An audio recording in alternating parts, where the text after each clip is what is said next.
اور جب آپ سے پوچھا گیا وہ کون ہوں گے جو پچھلے لوگوں کے جن کے نقش قدم پر ہم چلیں گے، آپ سے جب پوچھا کیا وہ یہود و نصارہ ہوں گے تو آپ نے کہا اور کون. ایک روایت نے پوچھا کیا وہ رومی ہوں گے تو آپ نے کہا اور کون. اور رومی سے مراد یورپین ہوتے، یاد رکھیے، کیونکہ اس زمانے میں پورے یورپ کو روم کہا جاتا تھا. بہرحال تو آج کا جو میرا عنوان ہوگا امت مسلمہ بنی اسرائیل کے آئینے میں. مطلب امت مسلمہ بنی اسرائیل کے آئینے میں، مطلب آئینہ سمجھتے ہیں. آئینہ کیا کرتا ہے؟ آپ کو چہرہ دکھاتا ہے آپ کا، یا آپ جو چیز سامنے ہوتی ہے بتاتا ہے. تو امت مسلمہ بنی اسرائیل کے آئینے میں، اس کا معنی یہ ہے کہ امت مسلمہ بھی وہی حرکت کرنے والی ہے جو حرکتیں بنی اسرائیل نے کی ہے، اس لیے کہ آئینہ وہی بتاتا ہے جو اس کے سامنے ہوتا ہے. اور یقیناً یہ بات ہمارے لیے اس لیے بھی اہم ہے کہ پچھلی قوموں کو اللہ رب العزت نے چنا، سلیکٹ کیا، چوزن پیپل جس کو کہتے ہیں. پھر چننے کے بعد ان کو کچھ ذمہ داریاں سونپی، دعوت کی ذمہ داریاں، اصلاح کی ذمہ داریاں اور مختلف ذمہ داریاں، نبوت کی ذمہ داریاں دی قوموں کو. اور اس کے بعد جب لوگوں نے ان ذمہ داریوں کو چھوڑ دیا، ان پر عمل نہیں کیا، ان میں کوتاہیاں کی، تو اللہ رب العزت نے ان قوموں کو دوسری قوموں سے بدل دیا، مطلب ریپلیسمنٹ بھی ہو گیا. تو اللہ نہ کرے اگر ہم بھی وہی حرکتیں کرنے لگے جو پچھلی قوموں نے کی، وہی گناہ اور معصیت کرنے لگے جو پچھلی قوموں نے کی، تو رب العزت ظاہر سی بات ہے ہم کو بدلنے کی طاقت رکھتا ہے. اب کوئی انسان یہ سوچ سکتا ہے کہ ہم کو بدل کر کس کو لائیں گے. تو میں یہ نہیں کہہ رہا ہوں کہ امت مسلمہ کو بدل کر کوئی نئی امت آئیں گے. میں کہنا چاہ رہا ہوں وہ جو بھی آئیں گے وہ امت مسلمہ کا حصہ ہی ہوں گے، لیکن وہ ہم نہیں ہوں گے. کیونکہ اگر ہم نے وہ حرکتیں کی جو پچھلی قوموں نے حرکتیں کی تھی خراب، تو ظاہر سے اللہ ہم کو بدلیں گا، دوسری قوم آئیں گی اور ہو سکتا ہے ہم گمراہی میں چلے جائے، وہ ہدایت یافتہ جو آج گمراہی میں ہے، اور پھر وہ ہدایت کا چراغ لے کر آگے چلے. اور اس کی کئی جیتی جاگتی مثالیں ہم جو تاریخ میں دیکھ سکتے ہیں. اللہ رب العزت نے یہود کو چنا، بالخصوص ابراہیم علیہ الصلوۃ والسلام کو چنا. ابراہیم علیہ الصلوۃ والسلام سے وعدہ کیا کہ ان کے نسل میں جو نیکوکار ہوں گے ان کو اللہ چنتا رہے گا. آپ کو امامت کے منصب پر بٹھا دیا اور یہ بیان کر دیا کہ امامت اب آپ کے نسل میں چلیں گے. اور ابراہیم علیہ الصلوۃ والسلام کے بیٹے اسحاق علیہ الصلوۃ والسلام سے نبوت کا سلسلہ چل پڑا، اور اس طویل عرصے تک چل پڑا کہ ابراہیم علیہ الصلوۃ والسلام سے لے کر تو محمد صلی اللہ علیہ وسلم تک علماء لکھتے ہیں، باتیں تاریخ میں آتی ہے کہ کم و بیش 4000 انبیاء ان کے اندر آئے اور وہ دعوت کا کام کرتے رہے. اور اس کے بعد آخری نبی محمد صلی اللہ علیہ وسلم بھی ابراہیم علیہ الصلوۃ والسلام کی نسل میں آئے، لیکن اسحاق علیہ السلام جو ابراہیم علیہ السلام کے بیٹے تھے ان سے نہیں، بلکہ آپ کے بیٹے اسماعیل علیہ الصلوۃ والسلام کی نسل سے آئے. اور اسماعیل علیہ الصلوۃ والسلام بڑے بھائی تھے اسحاق علیہ الصلوۃ والسلام کے، اور ابراہیم علیہ السلام کے پہلے بیٹے تھے. ان کی نسل میں کوئی نبی نہیں آیا سوائے اس کے کہ محمد صلی اللہ علیہ وسلم ان کی نسل سے آئے. سمجھ رہا بات؟ تو لہٰذا کمپلیٹ امامت، کمپلیٹ لیڈرشپ جو ہے وہ ابراہیم علیہ الصلوۃ والسلام کے نسل میں رہی ان کے بعد. ٹھیک ہے، تو ہم سے پہلے جو لوگ چنے ہوئے تھے انہوں نے اپنے آپ کو مسلم سے زیادہ یہود کہلانا پسند کیا، وہ آج یہودی کہلاتے ہیں، وہ مسلم تھے. لیکن اس کے بعد جو لوگ تھے جنہوں نے اپنے آپ کو عیسائی کہنا پسند کیا، وہ بھی مسلم تھے. یاد رکھیں عیسیٰ علیہ الصلوۃ والسلام پر ایمان لانے والے، لیکن بعد میں انہوں نے انحراف کیا، تحریف کی، مطلب چینجز کرے اپنی کتاب کے اندر وغیرہ وغیرہ وغیرہ، اور عیسائی کہلائے. تو وہ ہم سے پہلے وہ چنے ہوئے لوگ تھے، اللہ نے ان کو چنا، اور وہ ظاہر سی بات سب ابراہیم علیہ الصلوۃ والسلام کی نسل سے، اسحاق علیہ الصلوۃ والسلام کی اولاد سے، یاد رکھیے ان کو چنا. اور اللہ رب العزت نے نبوت دی، امامت کا منصب دیا، کتابیں نازل کی ان کے اندر، ٹھیک ہے، لیڈرشپ دی، بادشاہت ان کو عطا فرمائے. کبھی نبی الگ ہوتا تھا، بادشاہ الگ ہوتا تھا، کبھی بادشاہ بھی وہی ہوتا تھا، نبی وہی ہوتا تھا. مثال کے طور پہ داؤد علیہ السلام لے لیجیے، سلیمان علیہ السلام بادشاہ بھی اور نبی بھی ہے. کبھی ایسا ہوتا تھا کہ شمعون علیہ الصلوۃ والسلام نبی ہے تو طالوت اس زمانے میں جو ہے بادشاہ ہے. طالوت اور جالوت کا واقعہ تو آپ نے سنا ہوگا جو ہوا، تمام چیزیں قرآن نے نام نہیں لیا شمعون علیہ السلام کا، لیکن ہم جانتے ہیں توریت وغیرہ میں آتا ہے کہ اس زمانے کے نبی کا نام شمعون. بہرحال تو آپ دیکھ رہے ہیں یہ سارا سلسلہ چلتا رہا، لیکن انہوں نے انحراف کیا، تحریفیں کی، انبیاء کو قتل کیا، اللہ کی بات نہیں مانی، انبیاء کو تکلیف دی، اللہ کے کہے کو الٹا کرنے کی کوشش کی، جو کہا جاتا اس کے الٹ سنتے، الٹ کرتے. یاد رکھیے جو کہا جاتا اس کے الٹ بولتے، یہ کہو بولا تو وہ کہتے، وہ کہو جو بولا تو یہ کہتے. ہر چیز میں اپنی منمانی کی، رب العزت نے ہم کو تبدیل کیا. اور ان لوگوں کو ایگزام تھا، اسحاق علیہ الصلوۃ والسلام اور بالخصوص ان کی اولاد یعقوب علیہ الصلوۃ والسلام سے جو نسل چلی، ان کو ایک ان کے بعد آنے والے لوگوں میں ظلم ہو گیا تھا کہ ہم ہی اللہ کی چنندہ لوگ ہیں، we are the chosen people, مطلب ہم ہی چنے ہوئے لوگ ہیں، اللہ تعالیٰ ہم کو کبھی بدل نہیں سکتا. اور ان کا یہ گمان تھا، وہم تھا کہ آخری نبی بھی ہم میں آئیں گا. وہ لیڈرشپ جو ہے اسحاق علیہ الصلوۃ والسلام کی اولاد یعقوب علیہ الصلوۃ والسلام سے صرف ہم میں ہی چلیں گی. اور ہوا یہ کہ اللہ رب العزت کا اپنا منصوبہ تھا، اس نے اپنے آخری نبی کو ابراہیم علیہ الصلوۃ والسلام کے دوسرے بیٹے اسماعیل علیہ الصلوۃ والسلام سے جو ہے بھیج دیا ان کی نسل میں، جس کو یہود بڑا نچلا سمجھتے تھے، اونچا سمجھتے تھے، ہین سمجھتے تھے، گراوٹ سمجھتے تھے. اور اللہ رب العزت نے آخری نبی کو بلکہ انہوں نے تو اسماعیل علیہ السلام کی نعوذ باللہ نسل پہ الزام لگا دیا ان کی والدہ کی طرف، یہودی اس حد تک گر گئے، لیکن اللہ رب العزت کا اپنا ہوا، تو یہودیوں کو منصب دیا، پوزیشن دی، کام دیا، ذمہ داری دی، کتاب دی، نوبت ان میں سونپ دی، انہوں نے اپنے آپ کو نیچا کیا، اللہ کے توقعات پہ اوپر نہیں اترے، جو کیا گیا اس کی خلاف ورزی کی، کتابوں کی خلاف ورزی کی، اللہ نے ان کو ریپلیس کر دیا۔ کس سے ریپلیس کیا؟ اسماعیل علیہ السلام کی اولاد، جس کو وہ نچلا سمجھتے تھے، بلکہ یہودی میں تو ایسا حال تھا کہ مدینے کے اندر جو یہود آس پاس رہتے تھے، جو عربوں سے ان کی لڑائی ہو جاتی تو بولتے تھے رکو تھوڑے دن بس، ایک نبی ہم میں آنے والا ہے، پھر بتائیں گے تم، مطلب اللہ کے رسول صلی اللہ علیہ وسلم انتظار کر۔ کسی نے ایک مرتبہ، ایک صحابی کہتے کہ میں چھوٹا تھا تو کسی نے ایک مرتبہ ایک عرب نے پوچھا یہودی سے کب آئیں گا، ایک ان کا ربی تھا، ایک کیا بولیں گے وہ جو مذہبی رہنما لیڈر تھا، وہ آ کر مدینے کے بازار میں درس دیا کرتا تھا ایک نبی آنے والا، تو ایک دن ایک عرب نے مذاق سے پوچھ لیا کہ ارے کب آئیں گا، کب سے تم بات کر رہے ہو آخری نبی کی؟ تو وہ صحابی کہتے ہیں کہ اس یہودی نے میرے طرف اشارہ کیا، میں بھی کھڑا کے سن رہا تھا، اس نے میرے طرف اشارہ کر کے یہ لڑکے کے نوجوان ہم تک وہ نبی آ جائیں گا، گویا ان کو یہ علامتیں نشانیاں اتنی واضح تھی کہ ان کو یہ بھی پتا تھا کہ یہ لڑکے کے بڑا ہونے تک آئیں گا، اور وہ کہتے جب میں بڑا ہوا تو نبی اکرم صلی اللہ علیہ وسلم ہجرت کر کے مدینہ آئے۔ تو یہودیوں کو اتنا پریسائزلی پتا تھا، اتنا ایگزیکٹلی پتا تھا کہ نبی کب آنے، لیکن اس فہم و گمان میں تھے وہ صرف کہ ہمارے سے ہوں گا، یہود سے ہوں گا، آل اسحاق سے ہوں گا، آل یعقوب سے ہوں گا۔ اللہ رب العزت کا اپنا منشا تھا، اپنا ارادہ تھا، اللہ رب العزت نے آل اسماعیل سے ان کو بھیج دیا، تو یہودیوں کو اللہ نے بتا دیا کہ اب امامت میں نے تم سے چھین لی، ابراہیم علیہ السلام سے تو ہے، لیکن تم جو اسحاق اور بنی اسرائیل اپنے آپ کو کہتے ہو، بنی اسرائیل سے چھین لی، اور بنی اسماعیل کے اندر میں نے اس کو اسماعیل کے اندر سونپ، تو اللہ نے یہود کو ریپلیس، پھر یہود کو جلن ہو گئی، حسد ہو گئی، آخر نبی ہم میں کیوں نہیں آیا؟ ایمان میں۔ پورا واقعہ آپ جانتے ہو، تفصیلات دینے کی ضرورت نہیں، بلکہ اللہ نے قرآن میں کہا اے نبی آپ کو ایسا پہچانتے جیسا کوئی اپنے لڑکے کو پہچانتا ہے، مطلب یہ ایسے غافل نہیں ہے آپ کے معاملے میں، ان کو پتا ہے آپ نبی حق، یہ ایسا پہچانتے آپ کو جیسا اپنے لڑکوں کو پہچانتے۔ انسان ہزاروں کے مجمع میں اپنی اولاد اور لڑکے کو بھول نہیں سکتا، کبھی پہچان لیتا ہو، سمجھ رہے آپ بات؟ اللہ نے بدل دیا، تو ان کے بارے میں جاننا ہمارے لیے اس لیے ضروری ہے کہ اگر یہ حرکت کریں گے تو اللہ، دیکھیے اللہ کا نا نعمتیں بدلی ہے، قومیں اگر ایمان لائے اور اللہ کے کہے پر چلے، اللہ رب العزت آج بھی اتنا ہی قادر ہے کہ وہ لوگوں کو وہی تمام نعمتیں جو اس نے دی تھی لوگ، اور اگر قومیں اللہ کے غضب کو لینے کے لیے تیار ہو جائے، قومیں ضلالت پہ اتر جائے، گمراہی پہ اتر جائے، تو رب العزت کا عذاب اتنا ہی سخت سے آج بھی وہ لا سکتا ہے، اتنا ہی سخت عذاب جو پچھلی قوم پہ لائے، چینجز تو کچھ نہیں۔ ہم ایمان پیدا کریں ابراہیم علیہ السلام جیسا، آج بھی جو ہمارے لیے ٹھنڈی ہو سکتی، اللہ رب العزت کی نعمتیں ظاہر سی بات ہے، اور اس کی چیزیں جو اس نے اپنے ایمان والوں کو دی وہ کم نہیں ہو سکتی۔ اصحاب کہف دیکھے سو گئے کتنے سال سے، اللہ رب العزت تو سب کے لے کر، نہ اس کا غضب کم ہوا ہے نہ اس کی نعمتیں کم ہوئی، اب ہم جو کام کریں گے ویسا ہم کو ملے گا، یہ بات ہم ذہن میں رکھیں۔ تو بنی اسرائیل کو بدل، تو اب ہم کو کیوں جاننا ضروری ہے بنی اسرائیل کے آنے میں اپنے آپ کو کیوں دیکھ رہے ہیں، تاکہ وہ غلطیاں ہم نہ کر بیٹھے یاد رکھیں۔ آئیے سب سے پہلے یہ بنی اسرائیل کون تھے؟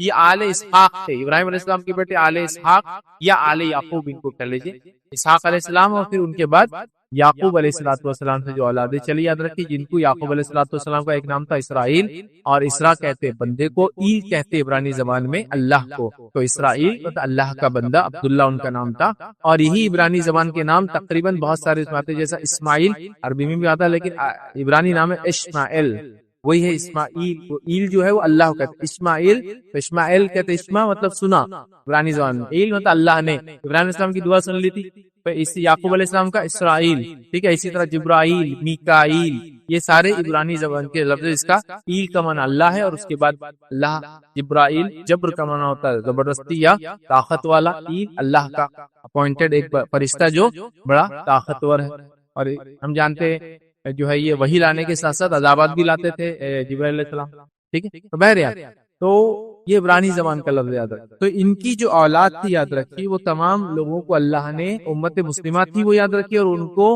ایک منصب پر، ایک پوزیشن پر فائز کیا تھا، اور وہ سلیکٹڈ اور چوزن پیپل تھے یاد رکھیے، ان کو اللہ نے چنا تھا تاکہ وہ امامت کرے اس دن میں۔ تو یہ بنی اسرائیل ہے، یہ میں مختصر یاد۔ اسی طرح بنی اسرائیل میں موسیٰ علیہ السلام بھی آئے اور عیسیٰ علیہ السلام بھی آئے، کیونکہ سبھی انبیاء ان میں آئے۔ تو عیسیٰ علیہ السلام، موسیٰ علیہ السلام کیوں خاص نام لے رہا ہوں؟ کیونکہ ان دو لوگوں سے دو مذاہب چلے پڑے، اور موسیٰ علیہ السلام کی ماننے والوں نے اپنے آپ کو یہود کا، اور عیسیٰ علیہ السلام کو ماننے والوں نے اپنے آپ کو نصارہ، ٹھیک ہے۔ تو یہ بھی انہی میں سے تھے یاد رکھیے، یہ بھی مسلم تھے، یہ الگ بات ہے کہ انہوں نے اپنے آپ کو عیسائی اور یہودی کہلانا پسند۔ ٹھیک ہے. تیسری چیز یاد رکھیے، بنی اسرائیل کو یاد رکھیے ان کی برائیوں کی وجہ سے اللہ رب العزت نے ان کے منصب سے معزول کر دیا، جس کو کہیں گے نکال دیا، اپنے منصب ان کی پوزیشن سے، لیڈرشپ سے ان کو ہٹا دیا. اسی طرح امت مسلمہ بھی بنی اسرائیل کے نقش قدم پر چلیں گی. نبی اکرم صلی اللہ علیہ وسلم نے بتا چکا، مطلب اس ڈر کا اظہار اللہ کے رسول صلی اللہ علیہ وسلم کر چکے. آئیے بات سنیے، صحیح بخاری کی حدیث ہے. نبی اکرم صلی اللہ علیہ وسلم فرماتے اور کہتے ہیں، ابو سعید خدری رضی اللہ عنہ فرماتے اور کہتے ہیں کہ اللہ کے رسول صلی اللہ علیہ وسلم نے فرمایا کہا، تم لوگ پہلی امتوں کے طریقوں پہ قدم بقدم چلو. تم لوگ پچھلی امتوں کے طریقوں پر قدم بقدم چلو گے. قدم بقدم سمجھتے ہیں ہم، اسٹیپ اور اسٹیپ کے بعد دوسرا اسٹیپ جو ہے قدم بقدم چلو. کس کے طریقے پہ چلو گے قدم بقدم؟ پچھلی امتوں کے طریقے پہ چلو. اور پھر نبی اکرم صلی اللہ علیہ وسلم نے فرمایا، یہاں تک کہ اگر وہ لوگ جو ہے گوہ کے سوراخ میں داخل ہو جائیں گے، یہاں تک کہ اگر ان میں سے کوئی ایک شخص، گوہ سمجھتے آپ، ایک قسم کی چپلک ہوتی ہے، کیا بولیں گے عام زبان میں سانڈا بولتے ہیں اس کو، کبھی چپلک ہوتی بڑی، یا پھر یو پی وغیرہ میں جائیں گے تو کالے کلر کی چپلک ہوتی، گوڑ پوڑ بولیے اس کو عام زبان میں، جو کالے کلر کی، اس کو گو بولتے ہیں عام زبان میں. موٹی چپلک اس سوراخوں میں رہتی ہے، کھیتوں کے اندر پائی جاتی ہے. ٹھیک ہے، تو آپ نے فرمایا یہاں تک کہ اگر ان میں سے کوئی ایک گوہ کے سوراخ میں داخل ہو جائیں گا تو تم بھی اس میں داخل ہو جاؤ گے، تم بھی اس میں چلے جاؤ گے. ہم نے پوچھا یا رسول اللہ صلی اللہ علیہ وسلم، اس سے مراد کون ہے؟ پچھلی امتیں ہیں، یہود و نصارہ؟ تو آپ صلی اللہ علیہ وسلم فرمایا، اور کون؟ تم بھی ان کے طریقوں پہ چلو گے جو تم سے پہلے چلے تھے. مطلب وہ ساری غلطیاں تم کرو گے جو کرنے والے. اس لیے ہم نے آج کو عنوان رکھا امت مسلمہ بنی اسرائیل کیا ہے نہیں. پھر وہ غلطی ہم تو نہیں کر رہے ہیں، اگر کر رہے ہیں تو انجام وہی ہونے والا جو ان کا ہوا. تو یہ بات یاد ہے. آئیے دوسری روایت جامع ترمذی کی حدیث سے آپ صلی اللہ علیہ وسلم فرمایا، عبداللہ بن عمر رضی اللہ عنہ کے راوی کہتے ہیں، فرماتے ہیں رسول اللہ صلی اللہ علیہ وسلم فرمایا، میری امت کے ساتھ ہو بہو وہی صورتحال پیش آئیں گی جو بنی اسرائیل کے ساتھ پیش آئی. ہو بہو ایگزیکٹلی وہی ہونے والا ہے اس امت کے ساتھ جو پچھلی امت یہود و نصارہ کے ساتھ ہوا تھا. بنی اسرائیل سے مراد یہود و نصارہ، یعنی مماثلت دونوں کی برابر ہوگی، ایک دوسرے کی مثال ہو جائیں گی. ٹھیک، یہاں تک کہ ان میں سے کسی نے اگر اپنی ماں کے ساتھ علانیہ زنا کیا ہوگا تو میری امت میں بھی ایسا شخص ہوگا جو اس فعل کو ویسے ہی کرے. مطلب اس حد تک برائیوں میں ان کے پیچھے جائیں گے، ہم نقشی قدم پر چلیں گے کہ اگر وہ اپنی ماں سے علانیہ زنا کریں گے تو امت مسلمہ بھی وہی کام کر بیٹھے. مرتکب ہوں گی. بنی اسرائیل 72 فرقوں میں بڑھ گئی اور میری امت 73 فرقوں میں بڑھ جائیں گی، اور ایک فرقے کو چھوڑ کر باقی سبھی جہنم میں جائیں گے. صحابہ نے عرض کیا، اللہ کے رسول صلی اللہ علیہ وسلم، یہ کون سی جماعت ہوں گی جو جنت میں جائیں گی باقی جہنم میں؟ آپ نے فرمایا، یہ وہ لوگ ہوں گے جو میرے اور میرے صحابہ کے نقش قدم پر ہوں گے. جو اللہ کے رسول صلی اللہ علیہ وسلم اور صحابہ کے نقش قدم پر چلا وہ جنت میں جائیں گا. باقی سارے فرقے ہوں گے اور فرقے ہو کے سب جہنم میں جائیں گے. یہ فرقے ناجی آئے اور باقی پورے فرقے جہنم میں جانے والے. ٹھیک، تو یہاں بھی آپ نے فرمایا میری امت وہی حرکتیں کریں گی جو بنی اسرائیل نے، وہی خطائیں، وہی غلطیاں، وہی لڑتی سی ہونے والی. تو لہٰذا ہم کو اپنے آپ کو اس کو کہیں گے الرٹ موڈ میں آ جانا چاہیے کہ ایسا تو نہیں کہ ان کی چیزیں ہم کر رہے ہیں اور کہ ایسا تو نہیں اس کی وجہ سے ہم بھی پکڑ میں آئے جیسے یہ پکڑ میں آئے. اسی طرح ہم دیکھتے ہیں جب قوم امت کے جو قومیں جو ہے جو کرائٹیریا ہوتا اللہ کا اس پر پورا نہیں اترتی تو اللہ رب العزت اس قوم کو بدل کے دوسری قوم سے لا لیتا. اس کی مثال یہود و نصارہ تو میں نے دے دی. یہود و نصارہ کے بعد اگر دنیا میں لے لے تو اللہ رب العزت نے عربوں کو چنا، نبی اکرم صلی اللہ علیہ وسلم جس قوم سے، اور ان کو امامت. لیکن اس کے بعد جب کرپشن اور برائی آئی تو اللہ رب العزت نے اس کے ترکوں کو چنا، کہ ترکوں سے کام لیا، اور ان کے اندر جب کرپشن اللہ رب ان کو کسی اور سے بدل دیں گے اور بدلتا رہیں گے. اللہ رب العزت قوموں سے بدلتا رہیں گا. جیسا کہ آج ہم دیکھ رہے ہیں ہم آبائی مسلمان ہیں. آبائی سمجھتے نا، باپ دادا ہمارے مسلمان، پتہ نہیں کتنے نسلوں سے ہم لوگ مسلمان ہیں. ہم کو تو ریکارڈ میں بھی نہیں پتا کہ کب کس نے اسلام قبول کیا. اتنا زمانہ در زمانہ لوگ پہلے اسلام قبول ہے نا. کچھ لوگ بول سکتے ہیں آپ سے ان کے زمانے سے ہم تو مسلمان ہیں، ہم فلاں قوم سے، ہم عرب سے، ہم فلاں علاقے سے، تو مسلمان 1400 سال سے مسلمان. لیکن آج ہماری حالت دیکھی کیا ہوتی. اور کچھ لوگ جو آج ہمارے سامنے ایمان لا رہے ہیں، کچھ قومیں جو ہمارے سامنے حق کو قبول کر رہی ہیں، وہ آج ہم کو ٹھنگا بتاتے ہوئے جا رہی ہے دین اور ایمان کے اندر اتنے آگے. ان کا ایمان دیکھیے، ان کا اللہ پر توکل دیکھیے، ان کا اللہ کی راہ میں صدقات و خیرات دیکھیے، ان کا اللہ کی راہ میں جان و مال کا لگانا دیکھیے، ان کا اللہ کی راہ میں مجادلہ جسے کہتے ہیں نا، محنت کشی دیکھیے. تو ہم کو تعجب ہوتا ہے کہ وہ لوگ تو بازی مار لیتے ہیں نا. یوروپینس کو دیکھیے جو ایمان لاتے ہیں، امریکنس کو دیکھیے جو ایمان لاتے ہیں، لیٹن امریکنس کو دیکھیے ساؤتھ جو ایمان لاتے ہیں. کوئی نہیں آس پاس ایمان والا، پورے بستی کے اندر بڑے بڑے علاقوں میں کوئی نہیں، ہزاروں کلومیٹر تک ایمان والا اس کے علاوہ. لیکن وہ اپنے ایمان پر ٹکا ہے. مسجدوں کو تعمیر کیا جا رہا ہے، سینٹرز بنائے جا رہے ہیں، دعوت و تبلیغ کا کام ہو رہا ہے، لوگ اسلام کی طرف دوڑ کے آ رہے ہیں ان کی دعوت. اور ہم لوگ بہت مطمئن ہیں مسلمان ہیں، خاندانی جنت تو اپنی ہے، اس لیے کہ وہاں سے آئے تھے آدم، وہ میرے باپ کی، تو وہ تو میری وراثت ہوگی نا. باپ کی جو چیز ہوتی ہے بچے کی وراثت بن جاتی ہے. تو اپنے کو تو جنت جانا آدم علیہ السلام کی اولاد سے پکا ہے. وہ لوگ محنت کر رہے ہیں جنت کے لیے. قومیں بدلتی یاد رکھیں. مثالیں آپ دیکھ سکتے ہیں, مجھے بتانے کی اور ڈیٹیل میں بہت زیادہ جاننے کی ضرورت نہیں ہے, تو ہم مطمئن ہو کے نہ بیٹھ جائے کہ ہم جو چاہے کریں گے, اللہ رب العزت نہیں, اللہ بدل سکتا ہے کسی کو کسی سے بھی. اسی طرح اگر بحثیت قوم ہمیں زوال اور دشمنوں کے عذاب سے اگر بچنا ہے تو ہمارے لیے ضروری ہے کہ ہم اپنی خرابیوں کو نکالیں اور اپنے اندر وہ خوبیاں لائیں جن خوبیوں کو اللہ پسند کرتا ہے. ورنہ جس طرح سے اللہ نے یہودیوں کو عیسائیوں سے ریپلیس کیا اور عیسائیوں کو مسلمانوں سے ریپلیس کیا, ہم مسلمانوں میں کے اندر بھی اللہ رب العزت ہم کو دوسری قوموں سے ریپلیس کر دیں گے. اور اس بات کی وارننگ دھمکی اللہ رب العزت قرآن میں دے چکا ہے کہ اگر تم وہ کام نہ کرو گے یہود و نصارہ تو ہم تم کو دوسری قوم سے بدلیں گے.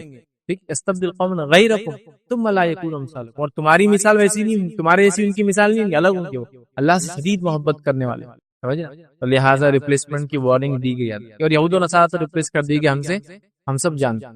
اللہ نے اپنی حدیث کی تو مفہوم یہ, اللہ تعالیٰ نے یہودیوں کو ایک دن چننے کو دیا, حالانکہ اللہ کو پسندیدہ دن تو جمعہ تھا, اور یہودیوں نے ہفتے کو پسند کیا, اور عیسائیوں نے اتوار کو پسند کیا. اور اللہ رب العزت نے امت مسلمہ کے سامنے دین پیش کیا, اس نے جمعہ کو پسند کیا. اور اللہ رب العزت نے یہود و نصارہ کو جمعے سے آزما لیا.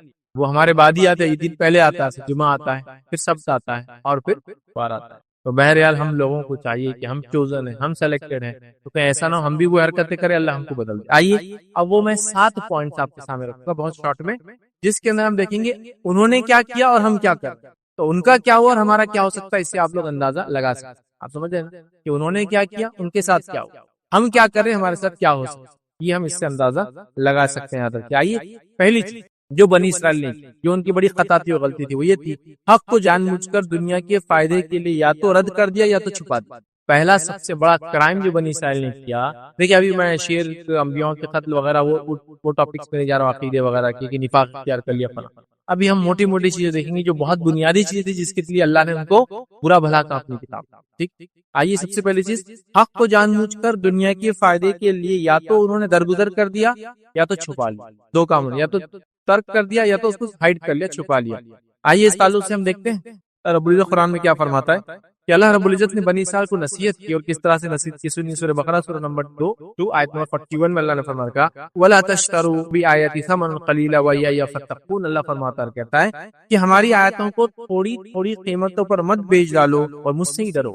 تو میری آیتوں کو بیچ مت ڈالو. بنی اسرائیل کیا کرتی تھی, اللہ کی نشانیوں کو بیچ ڈالتی, اپنے مفادات کے لیے چینج کر دیا. دوسری جگہ فرمایا سورہ بقرہ سورہ نمبر 2 آیت نمبر 42 کے اندر اللہ فرماتا ہے وَلَا تَلْبِسُوا الْحَقَّ بِالْبَاطِلِ وَتَكْتُمُونَ الْحَقَّ وَأَنْتُمْ تَعْلَمُونَ. اللہ فرماتا اور کہتا ہے, اور حق کو باطل کے ساتھ جو ہے غلط ملت نہ کر دو, حق کو باطل کے ساتھ غلط ملت نہ کر دو. اور فرمایا پھر آگے غلط ملت نہ کرو اور نہ حق کو چھپاؤ, تمہیں تو خود اس کا علم.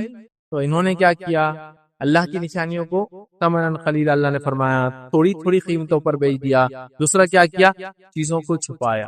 2 انہوں نے بہت بڑے کرائم کی بنی اسرائیل نے, یاد رکھیے, جس کے نتیجے میں ان کا زوال آیا. اب ہمارا حال بھی کیا ہے, قرآن و سنت بالکل واضح ہے, اور قرآن و سنت کے واضح ہونے کے بعد بھی ہم اس کی خلاف ورزی کر رہے ہیں. کچھ ہم میں سے وہ لوگ ہیں جو علماء ہیں جو حق کو چھپا رہے ہیں اور حق کو چھپا کر بدل دیتے ہیں دنیا مفادات کے لیے. اس کو دیکھنا ہے تو آپ فتاوے پڑھ سکتے ہیں جو مختلف شخصیات, ان کے حالات, مالدار اور غریب کے حساب سے دے دیے جاتے ہیں. اصول تو اصول ہے نا, غریب کے لیے شرک حرام اور مالدار کے لیے حلال نہیں ہو سکتا, مالدار کے لیے زنا حلال, غریب کے لیے حرام, ایسا تو نہیں ہو سکتا. مالدار کے لیے سود حلال اور غریب کے لیے سود حرام, ایسا تو نہیں ہو سکتا. دونوں کے لیے کامن, لیکن ہمارے پاس فتاووں میں بھی یہ ڈفرنس آپ دیکھ سکتے ہیں, علماء کی باتوں میں دیکھ سکتے ہیں, آنے والے کے کپڑے, لباس اور حیثیت کے اعتبار سے ان کی بات کے انداز سے آپ پہچان سکتے ہیں کس کیا کرتے ہیں اور کسی کیا جواب. تو آج ہم بھی کر رہے ہیں, تو ہم بھی آج قرآن و سنت کی خلاف ورزی کر رہے ہیں, یاد رکھیے. اور دین کو یاد رکھیے, تھوڑی تھوڑی قیمت کے بدلے ہم بیچ دے رہے ہیں. تو بنی اسرائیل کا ایک بہت بڑا جرم یہ تھا, حق کو چھپاتے تھے. انہوں نے عربوں کو کبھی دعوت نہیں دی حق, اگر وہ سمجھتے تھے وہ یہودیت حق ہے, انہوں نے کیوں دعوت نہیں دی عرب. ان کا ماننا یہ تھا وہ اچھی چھوٹی قوم کیا ایمان کو سمجھیں گے, تو انہوں نے کبھی ان کے نزدیک بھی جانا پسند نہیں. دعوت تو بہت دور کی بات ہے. تو اس چیز کو ہم کو سمجھنے کی ضرورت ہے. بہرحال تو پہلی چیز یاد رکھیے, ہم حق کو جان بوجھ کر نہ چھپائے, ٹھیک ہے, اور دنیا کی مفادات فائدے کے لیے حق کو کبھی چینج نہ کر, جو آج کل جنرلی لوگوں کو دیکھا جا رہا ہے, تھوڑے سے دنیا کی فائدے کے لیے ہم چیزوں کو بدل دیتے ہیں. آئیے دوسری چیز یاد رکھیے جو بنی اسرائیل نے غلطی کی جس کی وجہ سے بدلے گئے, یاد رکھیے دوسری غلطی تھی ڈھیل ملنے پر بار بار اللہ کی نافرمانی کرنا اور ذلت اور مسکینت کا پھر ان کی باعث. بار بار ڈھیل ملنے پر اللہ تعالیٰ کی نافرمانی, اللہ جب بھی ان کو ڈھیل دیتا یہ فوراً اللہ کی نافرمانی پہ اتر جاتا، اور جب بھی سختی آتی تو پھر خوب آہو بکا کرتے، روتے، گڑگڑاتے، معافی مانگتے، اور جب بھی اللہ سہولت دیتا بس جو منمانی کرنا ہے کرتے۔ آئیے مثالیں میں آپ کو دیتا ہوں۔ پہلی مثال لیجیے، فرعون سے اللہ نے ان کو نجات دی، ہے نا، فرعون سے ان کو نجات دی، ان کو کئی معجزے دکھائے، پھر سینا میں گئے بچڑے کی پوجا شروع، وہاں ظلم میں تھے، اللہ سے دعائیں، کیسے ظلم میں تھے؟ فرعون ان کے لڑکوں کو ذبح کر دیتا اور لڑکیوں کو چھوڑ دیتا، اور اللہ نے خود فرمایا یہ ان کے لیے بہت بڑی آزمائش ہے، اور کسی بھی قوم کے لیے آزمائش ہوگی اتنی بڑی کہ اس کے بچوں کو قتل کر دیا، لڑکوں کو، لڑکیوں کو چھوڑ، کتنی بڑی آزمائش، سمجھا؟ اور لڑکیوں کو بھی اس لیے نہیں چھوڑتے کہ احترام کرتے، اس لیے کہ وہ کام کاج کرنا ہے، قوم کو آگے لے کے چلنا کوئی تو، سمجھا؟ تو اللہ نے اس عذاب سے ان کو کیسے بچایا، اس آزمائش سے کیا کیا؟ ان میں ایک نبی بھیجا اور ساری چیزیں ہوئی، نشانیاں دیکھی، سب کچھ کی، جیسی ڈھیل ملی تو بشر کی پوجا چل۔ امت مسلمہ کا یہ حال، جب ہم پہ ظلم ہو رہا ہے تو ہم گڑ گڑا رہے ہیں، آہو بکا کر رہے ہیں، اللہ سے دعائیں کر رہے ہیں، ذرہ برابر بھی فراوانی دے دی اللہ نے، صحت، بیمار تھے تو خوب دعائیں چالو ہے، نمازیں چالو ہے، چہرہ بدل گیا، جیسی صحت مل گئی پھر زندگی ویسی پلٹ کے ویسی پرانی ہو گئی جیسے پہلے۔ بنی اسرائیل نے یہ خطا، جب ڈھیل ملتی اس کا غلط فائدہ ہوتا، جب بھی موقع ملتا غلط کام کرتا۔ آئیے دوسرا دیکھتے ہیں، موسیٰ علیہ السلام سے فریاد کی کہ اللہ کو ہم دیکھیں گے ورنہ ہم ایمان نہیں لائیں، ضد کر بیٹھ، پھر بھی اللہ نے معاف کیا، ضد کر رہے تھے نہیں، اللہ دکھاؤ تمہارا رب لاؤ پہلے پھر ہم مانے، اللہ نے پھر بھی معاف دل دی نا۔ چلیے آگے، اسی طرح ہم دیکھتے ہیں کہ بنو سلوہ کی نعمت اللہ نے عطا فرمائی تو بھی انہوں نے بولے ساگ، ککڑی، لہسن، پیاز، مسور اور یہ سب چیزیں چاہیے، پھر بھی اللہ نے معاف کیا اس کو، چلو ٹھیک ہے، غلطی ہوئی، خطا ہو، دل دے رہا تھا اللہ، چھوٹ بھی دے رہا تھا۔ پھر کیا کرتے ہیں دیکھیے، اس کے بعد چوتھا ہم دیکھتے ہیں، اللہ نے ایک شہر میں داخل ہونے کا حکم دیا اور کہا حطہ لفظ کہو، اس کو بھی بدلتے ہوئے ہوتا، اور حکم تھا سر جھکاتے ہوئے سجدہ کرتے ہوئے جانا، تو الٹا کرتے ہوئے جا رہے، مطلب سر جھکا کے جانا تو پیٹ کیبل رنگتے ہوئے جا رہے۔ تھوڑی ڈھیل ملتی تھی کہ نعوذ باللہ یہ کیا کرتے تھے، بس اپنی منمانی شروع کر۔ اسی طرح ہم دیکھتے ہیں ایک اور واقعہ جو اللہ نے فرمایا کہ توریت کے احکامات ماننے سے پھر انکار کر دیتے تھی، کہ اللہ نے ایک اوپر پہاڑ لے کر کہا کہ احکام مانو، تو پھر بولے نہیں ہم مانیں گے، اب چونکہ ڈر کے پہاڑ اوپر سر پہ اٹھا ہوا ہے۔ اسی طرح ہم دیکھتے ہیں انبیاء کو قتل کرنے لگے جب موقع ملا، انبیاء آئے، دعوت دی، جب لگا کہ یار دعوت صحیح نہیں ہے، اپنے خلاف جاری، تو قتل کر دیا۔ مثال لیجیے آپ یحییٰ علیہ السلام کی، یحییٰ علیہ السلام کے زمانے میں اس وقت کا جو ان کا حاکم تھا اس کو اس کی سگی بھتیجی پسند آ گئی۔ آپ بنی اسرائیل میں بھی وہی اصول احکام تھے کہ بھتیجی سے نکاح نہیں ہوتا، سگی، یا یحییٰ علیہ السلام نے کہا سگی بھتیجی سے نکاح نہیں ہوتا ہے، تو ایسا ختم کرا دیا، مطلب بات اگر اپنی پسند کی ہو رہی تو ٹھیک، نہیں تو انبیاء کو بھی نہیں چھوڑا، ختم کروا دیا۔ عیسیٰ علیہ السلام کے ساتھ کیا سلوک کیا آپ سب جانتے ہیں، یہودی تھے جنہوں نے جتنی چالیں چلی، کیونکہ عیسیٰ علیہ السلام جب آئے تھے تو یہودی نے اپنے اوپر سود کو حلال کر لیا تھا اور مختلف قسم سے سودے کھاتے تھے، جس کی ایک مثال یہ ہے کہ جب لوگ زیارت کے لیے آتے تھے جو ہے مسجد اقصیٰ کی، جو اس زمانے کا قبلہ تھا یاد رکھیے، اور نبی کریم صلی اللہ علیہ وسلم نے اس کی طرف دیکھ کے نماز پڑھی ابتدائی دور میں، بعد میں مسجد حرام کو قبلہ بنا دیا گیا۔ قبلہ مطلب جس طرف رخ دیکھ کر ہم نماز پڑھتے ہیں، یاد قبلہ ہے ہمارا، کعبہ قبلہ ہے، ڈائریکشن ہے ہمارا عبادت کے اندر۔ تو بہرحال تب وہ تھا، وہاں کیا کرتے تھے، ٹیبل لگا دیے تھے انہوں نے، اور ٹیبل لگا کے بولتے تھے ایک مخصوص سکہ ہے وہی صرف اندر قبول ہوتا ہے، اور وہ سکہ خریدنے کے لیے تمہارے 2 سکے دو تو ہمارا 1 سکہ ملے گا، مطلب چاندی کے سیم ویٹ کے 2 سکے لے کر اسی چاندی کے 2 سکوں میں سے 1 سکے کے ویٹ کا ریٹرن کرتے تھے، مطلب 1 سکے سے 1 سکہ زیادہ لیتے، سود خوری تھی نہیں، وہ لگا چکے۔ اور بائبل کے اندر آج بھی بائبل کے جتنے نسخے موجود ہیں اس میں یہ واقعہ موجود ہے کہ عیسیٰ علیہ السلام جن کو پرنس آف پیس کہتے ہیں، اتنے وہ تھے کہ ایک گال پہ تھپڑ مارے تو دوسرا دے دو کہا۔ اس میں یہ آتا ہے کہ جب آپ وہاں پہلی بار داخل ہوئے مسجد اقصیٰ کے اندر تو آپ نے ان ٹیبلوں کو دیکھ کر اٹھا کے ٹیبلوں کو پھینک دیا اور یہ کہا کہ اللہ کے گھر میں تم نے سود کا کاروبار چالو کر۔ آج کی موجودہ بائبل میں بھی یہ روایتیں موجود ہیں، اٹھا کے ٹیبل پھینک دیا آپ، ہاں یہ سب چیزیں اللہ کے گھر میں یہودی نے حلال کر لی۔ اب ان کو پسند نہیں آئی، یہ کیا عیسیٰ کے سیدھا ہمارے ایک دم تجارت کیا کر رہے تھے، سود خوری انہوں نے عام کر لی، کئی چیزیں برائی آ چکی تھی، شرک کرتے تھے۔ عیسیٰ علیہ السلام نے جب اس سے روکا تو انہوں نے منصوبہ بندی کر کے کیا کیا، رومیوں کو بہکا دیا جو کہ یہودیت کو ماننے والے نہیں تھے، اس زمانے کے ہم سمجھ لیجیے مشرک کافر تھے، ان کو بہکا دیا کہ عیسیٰ جو ہے تمہاری حکومت کے خلاف جو ہے چالی چل رہا ہے، اور پھر عیسیٰ علیہ السلام کو پھنسانے کے لیے نہ جانے کتنے سوالات تنگ کرنے کے لیے، سمجھ رہے آپ۔ اور اللہ رب العزت کا پھر جو منشا تھا، اللہ رب العزت نے عیسیٰ علیہ السلام کو اٹھا لیا، تو بنی اسرائیل نے آپ دیکھیے لگاتار غلطیاں کرتی، اللہ ان کو لگاتار معاف کرتا لیکن وہ باز نہ آئے، پھر اللہ رب العزت نے بالآخر ان کو تبدیل کر دیا بنی اسماعیل سے محمد صلی اللہ علیہ وسلم کے آنے کے بعد، ظاہر سی بات ہے امامت اربوں کے پاس۔ تو یہی ہوتا ہے، یاد رکھیں اللہ رب العزت نے سورہ بقرہ سورہ نمبر 2 آیت میں 61 میں کہا فرمایا کہ اللہ فرماتا ہے ان پر ذلت اور مسکینی ڈال دی گئی۔ کیوں ڈال دی گئی؟ اور اللہ کا غضب لے کر وہ لوٹے، یہ اس لیے کہ وہ اللہ تعالیٰ کی آیتوں کا کفر کرتے تھے اور انبیاءوں کو ناحق قتل کرتے تھے۔ ان کی نافرمانیوں کا اور زیادتیوں کا نتیجہ اللہ فرما رہا ہے ان پر مسکینی ڈال دی گئی اور ان پر لعنت کی، ذلت کی زندگی گزارے۔ مسکینی، غربت اور ذلت کی زندگی کیا ہوتی ہے آپ سمجھ سکتے ہیں؟ انسان جیتا تو ہے لیکن وہ جینا اور نہیں جینا ایک جیسا ہی ہوتا ہے۔ کوئی آپ کو کھانا تو دے لیکن زمین پر پھینک کر دے، کوئی آپ کو کام کے بدلے، تجارت کے بدلے، کام کے بدلے تنخواہ تو دے لیکن اس کے بدلے آپ کو 100 گالیاں کھانا پڑتی ہے۔ یہ ذلت والی زندگی ہوتی ہے۔ جیتا تو ہے آدمی لیکن ذلت کے ساتھ، سمجھ؟ جیسا کہ بکرے کو تیار کیا جائے اور اس کو پتا ہے کٹنے والا ہے لیکن خوب کھلایا پلایا جاتا ہے، کیا زندگی ہے اس کی؟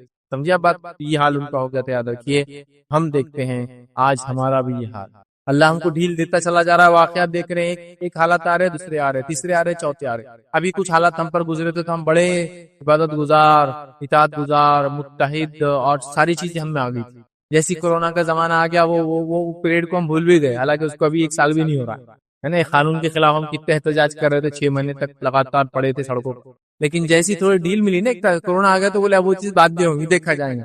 اب دیکھیے پھر وہی نافرمانی ہے، ورنہ حالت یہ ہو گئی تھی کہ تہجدیں بھی چل رہی تھی، تہجد بھی ہو رہی ہے، فجر بھی ہو رہی ہے۔ اب کیا حال ہے، کورونا تو یہ حال کر دیا لوگوں کی کہ زور میں تو لوگوں کی آنکھیں کھل رہی، گھر میں مردوں کی اور عورتوں کی حالت یہ ہو گئی کہ بیڈ پٹ نہیں رہے ان کو، اس لیے کہ سائزز اتنے بڑے ہو چکے، صرف کھا رہے ہیں اور صرف پڑے ہیں، کوئی اس کے علاوہ کوئی فکر نہیں۔ ایک وقت جیسی گزرا ریلیکس، اب دیکھا جائے گا، اگلی بار آزما جائیں گے، پھر گر گرانا شروع کر دیں گی، منتیں مرادیں یہ وہ ساری چیزیں، پھر جیسی تھوڑا ریلیکسیشن ملا پھر وہی حرکت، یہود یہی کرتے، بس تھوڑی ڈھیل ملی کہ انہوں نے اپنی سرکشی دکھانا، انہوں نے غلطی کر دی، تو اللہ نے پھر مسکنت، ذلت اور غضب اپنا، اور اللہ کا غضب جب کسی قوم پہ آتا ہے تو کیسی برباد ہوتی ہے ہم دیکھ سکتے ہیں۔ تو اپنے حالات پر ہم غور کریں اور کہ ایسا نہ بنی اسرائیل اللہ ڈھیل دے رہا ہے تو ہم ڈھیل کو کیا سمجھے، یہ تو ہمارا حق ہے، یہ ہمارا حق نہیں ہے، اللہ کی سہولت ہے، اللہ کا فضل، تو اس میں کیا کرے، اور زیادہ عبادت گزار، اور زیادہ شکر ادا کر کے رب کو اور راضی کرے۔ یہ نہیں کہ جب مشکل آئی تو دعائیں، اور جب فراوانی آ گئے، اچھے دن آ گئے تو پھر نافرمانی۔ چلیے تیسری چیز یاد رکھیے جو ان کی برائی تھی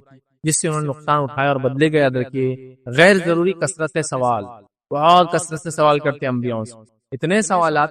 اگر آپ صرف بائبل کو اٹھا لیں اور یہودیوں کے سوالات عیسیٰ علیہ السلام سے لیں تو بے ڈھنگے اور فالتو کے سوالات کرتے تھے عیسیٰ علیہ السلام، اور اس سے پہلے قرآن کا مطالعہ کر لے تو خود بنی اسرائیل کا حال یہ کہ عجیب و غریب سوال۔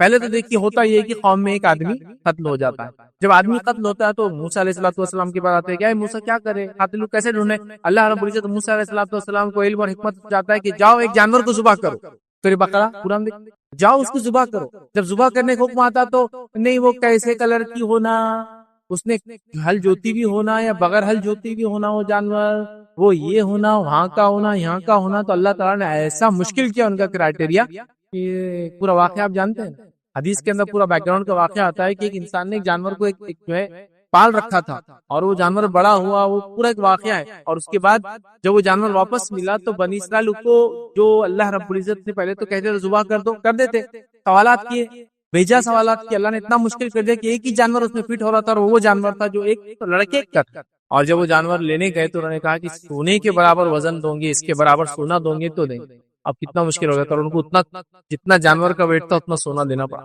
جب وہ ملا، پھر اللہ نے ان کے لیے مشکل کر دیا، سوالات پہ سوالات، بیجا سوالات، یاد رکھیں آج ہمارا حال بھی بس اسی طرح سے، دینی معاملات میں بیجا سوالات، خام و خواہ کی جس کو بولتے ہیں نا اٹکل پٹی میں، بس یہ نہیں ایسا ہے تو ایسا ہے، بس آپ کو نہیں کرنا ہوتا، ایک مسئلہ ہے آپ کو نہیں کرنا ہے۔ اور فقہی مسائل کے اندر اگر آپ جائیں گے تو جو کھینچا تانی اور جو قیاس آ رہی ہیں لوگوں نے کی، پھر اور باتوں کو کہاں سے کہاں لے گئے وہ آپ سمجھ بھی نہیں سکتے، وہاں عقلیں بھی کام نہیں کرتی، اور کئی کا دل بولتا ہے یہ ایسی چیزیں بنائی کیوں گئی تھی، ریزن کیا تھا، مطلب لمٹ لیس قیاس، شراب سے وضو کرے تو کیسا، ایسے دور اور ایسی ضرورت کیا ہے، تیمم ہے نا وہاں پڑا ہوا، تیمم کا پورا ایک عمل ہے، پھر تم کو شراب سے وضو کا مسئلہ ہے، بس اس پہ بحث رات، مطلب کتابوں کی کتابیں لکھی جا رہی کہ اگر صرف شراب ہو تو وضو کیسے کی جائیں گے، کیا کریں، تیمم باقی ہے، تیمم کا پورا عمل ہے، مٹی پہ مارنے کا ختم ہو گیا، شرابوں کا شراب یہ کر لی تو کیا ہوگا، صرف پیشاب بچا تو اس سے نعوذ باللہ اب قرآن لکھنا ہے اور صرف پیشاب ہی پاس تو کیا کریں گے، اس پہ بھی بقا ہے، اس پہ بھی پورا لکھا ہوا کیا کیا کرنا ہے، میں اب تفصیلات میں نہیں جانا چاہتا، چونکہ وہ کیا ہے، وہ پرانے زخم ہے، اس کو پھر قریدنے ایسا ہوتا ہو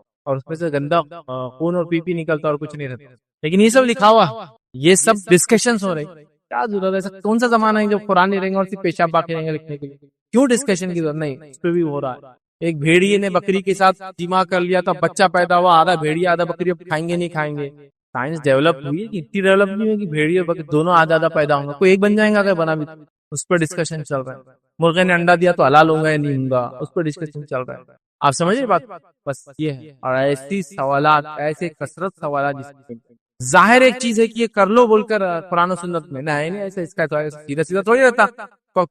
ایک سیدھے راستے میں خامخواہ ایسے ایسے ایسے ٹرنس لا کے بول رہے اتنا اچھا لگ رہا, سیدھے احکام ہوتے, یہ کر لو ہو گیا. نہیں کچھ تو پیچیدگی ہونا چاہیے. دین بولے تو بہت مشکل, اور پھر ایسا مشکل کیا دین پر چلنا, اور ایسا ہمارے لیے مشکل ہو کثرت سوال سے کوئی نہیں. آج بھی لوگ کرتے. میں نے کئی مقرر میں سنا, ایک مقرر ایک صحابی کو تقریر دے رہے تھے کہ اگر ہمارے پاس پوری سنت آ جاتی تو ہمارا کھانا پینا چلنا پھرنا اٹھنا بیٹھنا مشکل ہو جاتا تھا. اب میں بھائیوں آپ سے پوچھتا ہوں, جو لوگ بولتے ہیں قرآن و سنت میں سب کچھ موجود ہے, میں سوال کرتا ہوں آپ سے, تربوز کیسا کھائیں گے بتاؤ سنت طریقہ.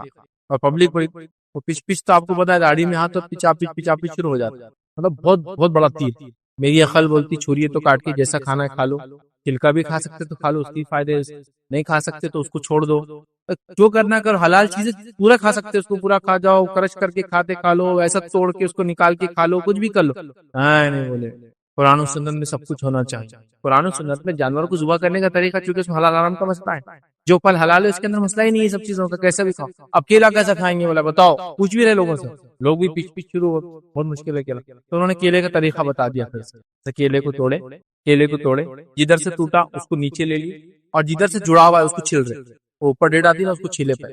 یہ ہے بولے کیلا کھانے کا سنت ہے. میری عقل تو ایک دم موٹی بچے کی بولیں گی, جب توڑے تو ادھر سے کچھ چھلا ہوا تھا, اب خالی یوں کرنا ہے, آپ سمجھ رہے. لیکن ویسا نہیں, مطلب ٹی شرٹ کو گردن سے اتارنے کے بدلے وہ کاندھے سے نیچے کھینچ کے اتارنے کے چکر میں, اور اس کو بولے ایسا. بولے یہ دیکھو سنت کتنی مشکل ہے. تو اسی لیے اللہ کا فضل ہے کہ پوری سنتیں ہم تک نہیں آئی, بولے اس سے ہم بچ گئے. بولے مطلب انبیاء کا طریقہ, اور خاص طور سے محمد صلی اللہ علیہ وسلم کا طریقہ پورا ہمارے پاس سے نہیں آیا.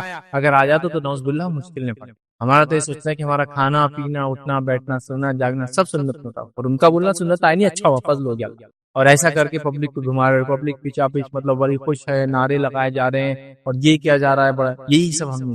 اور یہ کچھ نہیں ہے. پھر اس کے بعد جو کچھ فرقواریت ہوتی ہے, یہ تو شروعات ہے, خالی سوالات وغیرہ, کثرت سوالات اور مختلف چیزیں. اللہ رب العزت کہاں ہے؟ عرش پر ہے, ختم. مستوی ہے, اللہ نے خود بتا دیا, الرحمن علی العرش استوى, رحمان عرش پر مستوی ہے, معاملہ ختم ہو گیا. اتنا ہی سمپل. اور اللہ کی ذات کے معاملے میں جب بھی ایسی باتیں آتی ہیں اس کو ایسی مینو مان لینا چاہیے, کوئی ڈسکشن نہیں. اللہ نے کہا کہ اے شیطان تجھ کو کس چیز نے روکا آدم کے سامنے سجدہ کرنے, جس کو میں نے دونوں ہاتھوں سے بنایا. کیسے ہاتھ ہیں ہم اس کے بارے میں اشارہ کرتے نہ کچھ بولتے, کیسے ہے روایت میں تو اللہ تعالیٰ کو دو ہاتھ دونوں سیدھے, کیسے ہم کو نہیں پتا ہے. اللہ کے رسول فرماتے کہ اللہ رب العزت کو میں نے اپنے خواب میں دیکھا, اللہ رب العزت نے اپنے ہاتھ سے میرے سینے پر چھوا, اور اللہ کی انگلیوں کی ٹھنڈک میرے سینے تک پہنچی. کیسی ہم کو نہیں پتا. اللہ تعالیٰ بات کرتا کیسے ہم کو نہیں پتا, مطلب کیا اس کو منہ ہے, اس میں زبان, واللہ والو, ہم اس پہ ڈسکشن نہیں, بول دیا تو ہے. لیکن یہاں بھی نہیں ایسا کیسا عرش پر ہے. اگر عرش پہ اللہ ہے تو پھر اللہ بڑا ہو گیا یا عرش بڑا ہو گیا, کیونکہ سنہاسن بڑا رہتا, راجا چھوٹا رہتا. کیوں یہ سوال اٹھایا گیا؟ سمپل تھا کہ الرحمن علی العرش استوى, رحمان عرش پر مستوی ہے, کیسے جیسے اس کے ذات کو لائق ہے, ہم اس پہ کوئی کوشچن ہی نہیں کرتے. سوال پر سوال النسری سوالات. قدم ہے تو کیسا ہے, پنڈلی ہے. قرآن میں نا روز قیامت جہنم کہیں گی ڈالو اندر, ڈالو لوگوں کو بھیجو کہ جہنم خالی. روایت میں آتا ہے کہ اللہ رب العزت اپنی پنڈلی اس میں ڈال دیں گے, تو وہ بالکل معذرت کریں گے اور معافی چاہیں گے کہ مجھ سے غلطی, میں نے اتنا مانا. ایک روایت میں آتا ہے کہ اللہ رب العزت کے سامنے لوگ کھڑے ہوں گے, اور قرآن کی آیت ہے کہ جب پنڈلی دکھائی جائیں گے اور لوگ کھڑے ہوں گے, اللہ رب العزت اپنی پنڈلی دکھائیں گے اور لوگ پہچانیں گے. کیسا کیا ہم کو کچھ نہیں, اس کی حیت کیفیت کیا ہم کو کچھ نہیں پتا. بس بول دیا پنڈلی دکھائی جائیں گی, تو ہے قدم ہے, بتاؤ حدیث ہے نا, تو دوڑ کے آتا ہے, جو بندہ میرے طرف چل کے آتا تو میں دوڑ, کیسا دوڑتا ہم کو نہیں پتا. بات کرتا اللہ کلام کرتا, کیسے کرتا ہم اس میں وہ نہیں کرتے. اللہ عرش پر مستوی کیسے ہم کو نہیں پتا, اس کی ذات کو جو لائق اور زیبا ہوں ایسے, لیکن ہم مانتے. لیکن سوال اللہ کی ذات سے لے کر نبی کی سنت سے لے کر ہر چیز میں خامخواہ سوال میرا اور آپ کا مزاج بن چکا ہے, اور جو جتنے سوال وہ اتنا دھارکاری اور اتنا ہوشیار مانا ہے. یہودیوں نے یہ کیا, اتنی سزائیں مشکل میں اپنے آپ کو ڈال دی. آپ صلی اللہ علیہ وسلم کھڑے ہیں, آپ سے ایک شخص آ کے پوچھ رہا ہے کہ ہم پر حج ہر سال فرض ہے, جو آپ نے فرض کی فرضیت کی بات کی, ہر سال ہے. آپ نے چہرہ پڑھا, پھر آگے پوچھتا ہے کیا ہم پر ہر سال فرض ہے حج, پھر آپ نے چہرہ پہ پھر آ کر پوچھتا, پھر آپ نے نماز پڑھ لی. آپ ایک تو پہلے پریشان ہو گئے اور آپ غصہ ہے اس کی عمل. نماز کے بعد کہا کہاں ہے مجھے سوال کر رہا تھا, اگر میں ہاں کہہ دیتا نا تم پر ہر سال فرض ہو جاتا, تو بتا دیا میں نے خالی ایک بار فرض ہوتا, کیوں آ کے پوچھتے ہر سال ہے کیا, کیوں unnecessary questions. ہاں دین کو سمجھنے کے لیے سوال کرنا جائز ہے, ورنہ لوگوں نے کیا کیا, دین میں تو سوالات کرنے دیے, دین کو سمجھنے کو سوال کرے, اور دوسرا دکھ رہا شیطان کا نکل گیا, سوال نہیں کرنا. دین کو سمجھنے میں سوال کرنے میں کوئی حرج نہیں ہے. دین کے بارے میں خام و خصال خاص طور سے جب انبیاء ہوتے ہیں تب تو منایا ہے. انبیاء نے جو بول دیا سننا. عیسیٰ علیہ السلام سے عیسائیوں نے سوال کی بکثرت، یہودیوں نے جو ہے موسیٰ علیہ السلام سے کثرت سوال کی. دین ان کے لیے مشکل کر دیا، اور جو احکامات نہیں تھے وہ بھی ماننا شروع کر دیا. یعقوب علیہ السلام کو آنکھوں کا کچھ مسئلہ تھا جس کی وجہ سے آپ اونٹ کا گوشت نہیں کھاتے تھے، پرسنل ایشو تھا، بیماری کی وجہ سے نہیں کھاتے تھے، حرام نہیں تھا. اللہ کے رسول صلی اللہ علیہ وسلم جب آئے اور یہ کہا کہ میں بھی ابراہیم علیہ السلام کی اولاد سے ہوں، تو کہا یہ کیسے ہو سکتا ہے، یعقوب تو گوشت نہیں کھاتے تھے اور تم تو گوشت کھاتے ہو، اونٹ حلال سمجھتے ہو، لہٰذا تم غلط. جبکہ وہ تو ان کا ذاتی مسئلہ تھا، وہ اللہ کا حکم نہیں تھا، ان کو بیماری تھی. آپ جانتے ہیں نا یوسف علیہ السلام گھوم گئے تھے، بہت ہوتے تھے یعقوب علیہ السلام جس سے آنکھوں کو بینائی چلے گئی تھی، تو کسی وجہ سے کچھ طبیب وغیرہ نے ان کو کہا تھا کہ اونٹ کا گوشت نہ کھایا جائے. یہ ٹیمپرری، جیسا کسی کو شوگر ہے تو شوگر مت کھاؤ، آپ کو بی پی زیادہ ہے تو نمک مت کھاؤ. کیا نمک حرام ہے، شوگر حرام ہے؟ نہیں، وہ اس کی بیماری کی وجہ سے ٹیمپرری اس کو منع کیا گیا ان چیزوں کو لے.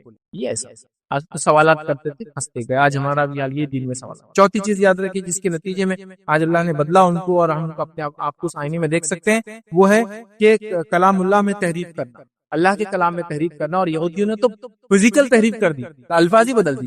تحریف کی دو اقسام ہوتے ہیں، ایک ہوتی ہے تحریف الفاظ کے ساتھ اور ایک ہوتی تحریف معنی کے ساتھ. مطلب کہ تحریف مطلب چینج کر دے. تو یہودیوں کو چونکہ جو توریت دی گئی تھی اور قرآن سے پہلے جتنی کتابیں آئی ان کتابوں کی حفاظت کا ذمہ ان کے بڑوں کو دیا گیا تھا، یہ بات آپ ذہن میں رکھ لیں. اور قرآن کی حفاظت کا ذمہ اللہ نے لیا، یہ بات آپ ذہن میں رکھ لیں. اور پچھلی کتابیں ایک ساتھ پوری اترتی تھی اور قرآن وقتاً فوقتاً اترا 23 سال میں. یہ دونوں میں سب سے بڑا فرق ہے کہ اللہ کی کتاب میں اور مطلب قرآن میں اور دیگر کتابیں جو قرآن سے پہلے آئی وہ ایک ساتھ آتی. جیسے توریت آئی پوری ایک ہی ساتھ آتی، انجیل آئی پوری ایک ساتھ آتی، لیکن قرآن میں ایسا نہیں. اور پہلی کتابوں کا ذمہ ان کے احبار اور ربانیوں پر دیا تھا. احبار کہتے ہیں ہبر سے الحبر ہوتے ہیں، ان کو بولتے ہیں. تو وہ چونکہ دکھتے تھے اس لیے ان کو احبار کہتے تھے. یہودیوں کو علماء کہتے ہیں احبار اور ان کے علماء کہتے ہیں ربانی، مطلب انہوں نے دنیا کو سیکریفائز کر دیا تھا عیسائی. ٹھیک، تو وہ احبار کی ذمہ داری تھی، ان کے بڑوں کی ذمہ داری تھی، ان کے ریلیجیس لیڈر کی ذمہ داری تھی توریت کی حفاظت. لیکن قرآن کا ویسا نہیں. سمجھ رہے بات؟ تو لہٰذا انہوں نے تحریف کے الفاظ میں بھی، کیونکہ حفاظت کا ذمہ ان کا تھا، انہوں نے تحریف کی اس کے معنوں میں بھی. سمجھ؟ لیکن چونکہ قرآن کا ذمہ اللہ نے لے لیا ہے تو لفظاً تحریف تو کوئی کر نہیں سکتا. قرآن میں یہ بات ہے، ورڈ نہیں چینج کر سکتے آپ، کیونکہ اللہ نے ذمہ لیا قرآن کا. لیکن مانوی تحریف تو مسلمان دھڑلے سے کیے جا رہے ہیں، جو یہود نصارہ کی چال باز. نبی اکرم صلی اللہ علیہ وسلم زمانہ ہے، ایک عورت نے زنا کیا تو اس کو لایا گیا سزا کے لیے. جب سزا کے لیے لایا گیا تو بولے فائنینشیل اسٹیٹس کیا، تو بولے مالدار ہے. تو بولے مالدار عورت تو گدھے پہ بیٹھا اس کو منہ کالا کر کے اس کو گھما شہر میں چھوڑ دو. غریب ہے تو بولے اس کو سزائے موت دے دو. زنا کی سزا غریب کو سزائے موت اور مالدار عورت کو گدھے پہ بٹھا کر منہ کالا کر کے بھیج دو. جب نبی اکرم صلی اللہ علیہ وسلم کے پاس یہ بات آئی تو آپ نے کہا میں بھی وہی سزا دوں گا جو توریت لاؤ. توریت لائے گی اور وہاں پڑھنے لگے ان کے جو لیڈر تھا، مطلب ریلیجیس لیڈر تھا، ان کا جو بھی امام تھا وہ پڑھنے لگا اور کہنے لگا کہ توریت کے اندر ہے کہ جو زنا کرے اس کو سزائے موت دے دو. ٹھیک ہے، اور اگر پیسہ دے دے تو گدھے، ہاں ہاتھ رکھ کے بس باقی کا شروع. تو عبداللہ بن سلام نامی ایک یہودی تھے جو اسلام قبول کر چکے تھے اور وہ بھی لیڈر تھے، ان کے پادری تھے یا اس کو میں احبار تھے. انہیں کہا اللہ کے رسول یہ تحریف کر رہے ہیں، لکھا ہوا اس نے لفظ ہی نہیں، انہیں خود ایڈ کر دیا، الفاظ ہی ایڈ کر دیا. سمجھ رہے ہیں؟ انہوں نے وہ کی. لیکن قرآن میں یہ نہیں ہو سکتا. یہ بات ہے کیونکہ قرآن کا ذمہ اللہ نے لیا تو ہم مانوی تحریف، اور کتنے جگہ قرآن میں کتنی مانوی تحریف ہم نے کر دی میں سمجھتا ہوں آپ کو بتانے کے لیے. قرآن و سنت کا دعویٰ سب کا ہے لیکن سب اپنے اپنے نکالے. فاتحہ درود بھی ثابت ہے، کسی کا پیدا ہونا اور مرنا بھی ثابت ہے، حتیٰ کہ لوگوں نے تو حد کر دی بولے امام ابو حنیفہ کی بشارت بھی قرآن نے بولے. میں اللہ ابھی اتنا ہی باقی تھا.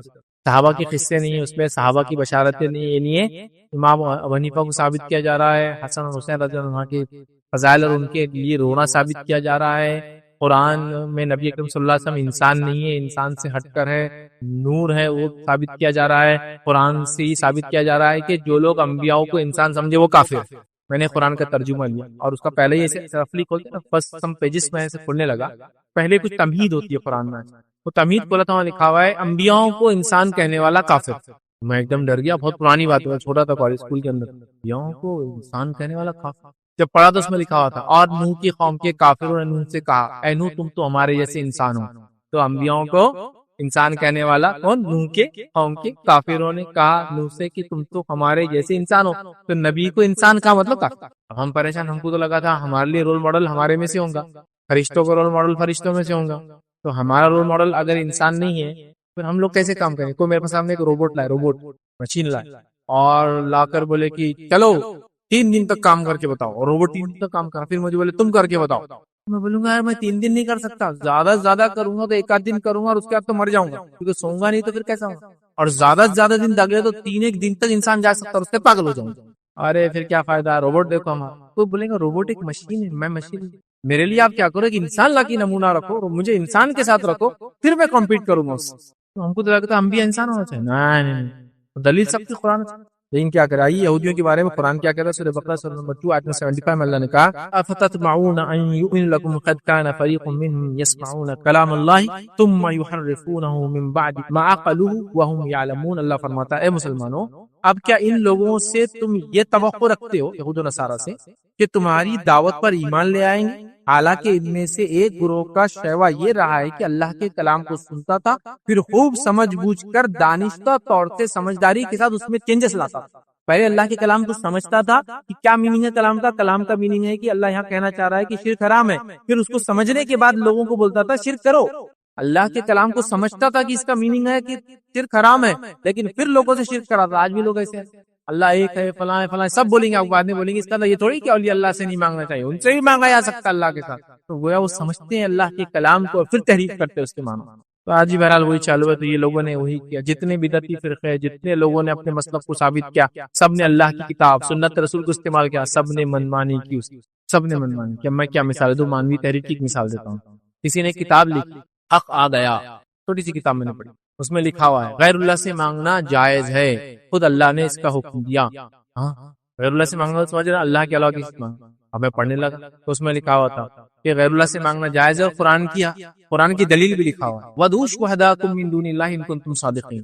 قرآن میں سورہ بقرہ کی آیت میں غالباً 23 ہے، وَادْعُوا شُهَدَاءَكُم مِّن دُونِ اللَّهِ إِن كُنتُمْ صَادِقِينَ۔ تو وَادْعُوا شُهَدَاءَكُم، اب یہ آیت کیا تھی معلوم ہے، اللہ رب العزت نے جب مشرکین وغیرہ ایمان نہیں لائے یہود و نصارہ، تو ان کو چیلنج کرتے ہوئے کہا کہ اگر تم کو اس چیز میں ڈاؤٹ ہے جو محمد صلی اللہ علیہ وسلم پر اترا ہے، وَإِن كُنتُمْ فِي رَيْبٍ مِّمَّا نَزَّلْنَا عَلَىٰ عَبْدِنَا فَأْتُوا بِسُورَةٍ مِّن مِّثْلِهِ، تو تم کیا کرو، ایک سورت قرآن جیسی لا لو، وَادْعُوا شُهَدَاءَكُم مِّن دُونِ اللَّهِ إِن كُنتُمْ صَادِقِينَ، اور پکار لو جن جن کو اللہ کے علاوہ پکار سکتے ہو مدد کے لیے، اگر تم اپنے دعوے میں سچے۔ تو قرآن اللہ کا کلام ہے، نہیں مانتے ہو تو تم خود اور جن کو تم اللہ کے علاوہ عبادت کرتے ہو پکار لو، اگر وہ کچھ مدد کر سکے ایسا ایک سورت لانے میں۔ اس کو دلیل بنا کے وَادْعُوا شُهَدَاءَكُم، پکارو اللہ کے علاوہ جو جائے، لو مدد اللہ کے علاوہ جو، یہ لکھ رہے، یہ ہے تحریف کے معنوں کے ساتھ کھلواڑ۔ بہرحال اس چیز کو ہم سمجھیں۔ اسی طرح پانچویں چیز، کتاب اللہ کے بعض حصوں پر ایمان لاتے تھے اور بعض کا انکار کرتے تھے۔ اللہ رب العزت نے کیا فرمایا، سنیے سورہ بقرہ سورہ نمبر 2 آیت 85 میں اللہ نے فرمایا افتؤمنون ببعض الكتاب وتكفرون ببعض فما جزاء من يفعل ذلك منكم الا خزي في الحياة الدنيا ويوم القيامة يردون الى اشد العذاب وما الله بغافل عما تعملون۔ اللہ کیا فرماتا ہے، سنیے غور سے، کیا بعض احکام پر ایمان رکھتے ہو اور بعض کے ساتھ کفر کرتے ہو؟ یہودی بعض کو مانتے، بعض کو نہیں مانتے۔ تم میں سے جو بھی ایسا کرے گا اس کی سزا اس کے سوا کیا ہوں گی، جو دنیا میں رسوائی اور قیامت کے دن سخت عذاب میں مارا جائے گا۔ دنیا میں رسوائی، قیامت میں سخت عذاب مارا جائے گا، اور اللہ تعالیٰ تمہارے اعمال پر خوب باخبر۔ تو کچھ حصے بھی ایمان لاتے، کچھ پہ نہیں لاتے۔ یہودیوں کا یہ شیوا تھا، آج ہمارا بھی شیوا بالکل یہ ہوگا۔ ہم بھی ایجنٹ چوز اینڈ پک، جس کو بولتے ہیں نا، یہ پک اینڈ چوز، اٹھاؤ دیکھو پسند آیا ٹھیک، نہیں تو پک کرو، چوز کرو، پسند آیا ٹھیک، نہیں تو احکام تو ایسے چلتا ہمارا۔ جیسا کہ میں نماز قرآن کا فریضہ ہے، قرآن بولتا ہے پڑھنا، ہاں میں مانتا ہوں، لیکن اپنے تجارتوں میں سود کو حرام نہیں مانتا، وہ چلنے دو۔ لیکن نماز فرض ہے، یہ قرآن کا حکم ہے، لیکن سمجھا، بعض چیزوں کو مانا، بعض چیزوں کو چھوڑ۔ یہ بہت کامن ہے لوگوں کو، کچھ حصے کو مان لیا، کچھ حصے کو چھوڑ۔ آپ سمجھ، یہ بہت ڈینجرس چیز، یہودیوں کو اس سے سزا ملی کہ بعض حصے پہ ایمان لاتے، بعض کو چھوڑ۔ چھٹی چیز یاد رکھیے، جو پوائنٹ ہم دیکھیں گے آج، یہود کو جو اللہ نے نصارہ کو ریپلیس کیا، بنی اسرائیل کو جو ہم بھی وہ خطا نہ کر بیٹھے، وہ ہے کتاب اللہ کو پیٹھ پیچھے ڈال کر جادو ٹونے کے پیچھے پڑ گئے۔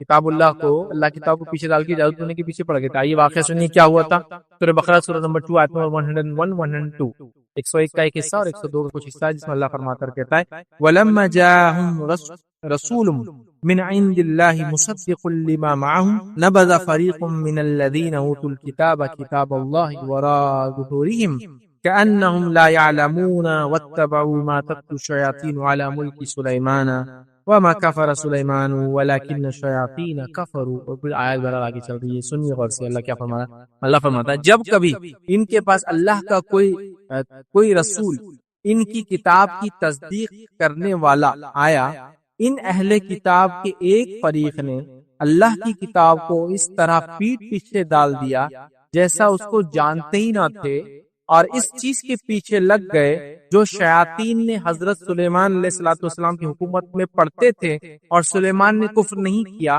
بلکہ شیاطین کفر کرتے تھے لوگوں کو جادو سکھا کر۔ تو اللہ فرما رہا ہے جب ان کا رسول بھیجا گیا کہ اس کی جو کتاب اور احکام اللہ اس پر ایمان لاؤ، تو وہ احکامات کو پیٹ پیچھے چھوڑ کر بنی اسرائیل جو لگے تھے ان کتابوں کے پیچھے یا اس عمل کے پیچھے جو شیطان نے ان کو دی تھی، اور وہ کیا تھا؟